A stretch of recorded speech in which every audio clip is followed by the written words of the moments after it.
G'day team, Mr. Minimalism here for our weekly training tip. Today we're going to go through the goblet squat.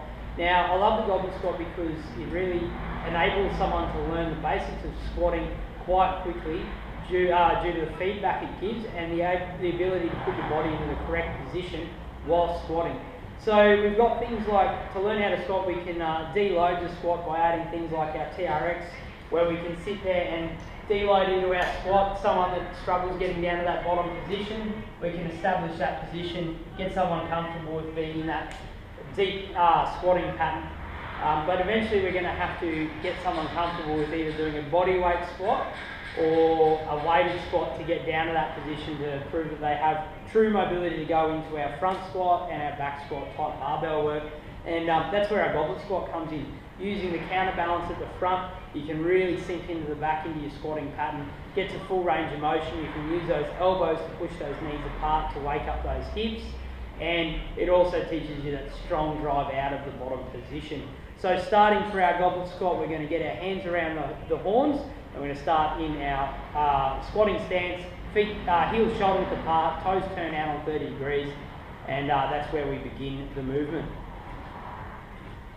So from here, guys, our elbows are underneath the bell, and we're just going to pull in with our hips, letting our knees travel over our feet, and we're going to get right down to the bottom of that goblet squat position. Now here we can rest our elbows on the inner thigh when we're still learning. This helps encourage that push out of the knee to open up that hip angle to allow the depth of the squat to occur. Alright, from here, driving out, glutes are engaged, midsection's engaged, and driving out of the bottom nice and strong. From the side, it's going to look like this. Elbows under the bell at all times, and down we go into that squat, into that bottom position, and driving out. Okay guys, if you find your shoulders are rounding throughout the movement, we need to do a bit of work with our thoracic mobility, because that will challenge the thoracic mobility in the goblet squat by keeping your shoulders back nice and strong, keeping those elbows under the bell through the whole descent. And then once you get to the bottom, you might be testing your mobility, but try not to switch completely off and slump into that bottom position, because you then have to regain position to drive out.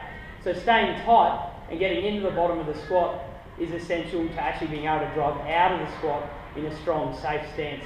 Leading with the shoulders, driving through the heels, engaging the glutes, nice and tall through the top of the position. From the goblet squat, we can then start to teach our front squat, back squat, and those types of moves. Obviously, very technical. People underrate how technical a correct squat is.